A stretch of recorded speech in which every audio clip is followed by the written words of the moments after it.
کمیته ایالت‌های فوق‌العاده تاجیکستان از غرق شدن باز یک طفل خبر داد. بنا به گزارش سامانه این نهاد، روز 18 اپریل یک مادر جوان از دهه سبززار جماعت چارگل ناحیه یاوان همراه دخترچه 6 سالش برای آب می رود، ولی هنگام آبگیری مادر کودک به کانال سرازیر می شود. مادر به خاطر نجات جگرمندش خود را به آب زده است، ولی نتوانست است او را نجات دهد.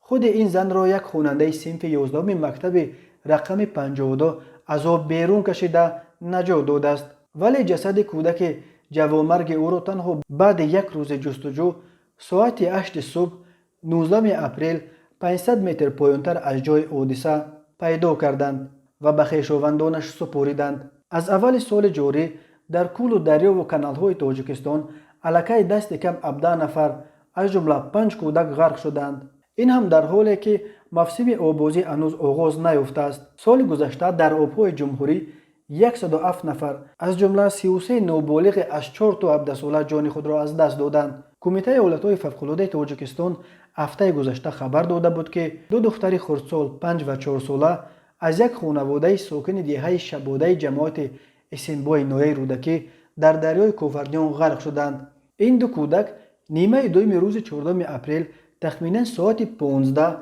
غیب زدند و خویشاوندان و ساکنان دهه جسد یکی از آنها تنها یک روز بعد تخمینا 20 کیلومتر پایین‌تر از منزل زیستشان در ساحل دریای کوفرنیان پیدا کردند. جسد دوم را 16 اپریل تقریبا 5 کیلومتر دورتر از دهه شباده از ساحل دریا یافتند.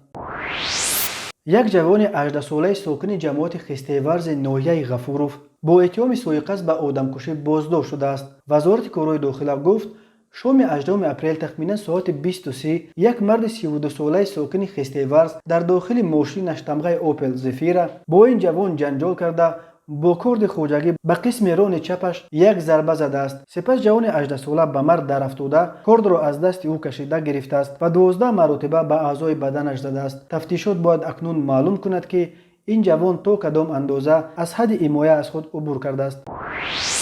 ساکن 34 ساله دوشنبه شب 7 فوریه در نزد آشخانه غذاهای تیزپزک نبی در کوچه نهیموف مرد 37 ساله از جماعت زیرکی شهر کولاب را لطکوب کرده با اشیاء خلنده و برنده بر رویش زده او را زخم دار کرده است. گمان برشونده بعد 2 ماه آن حادثه به دست افتاده است.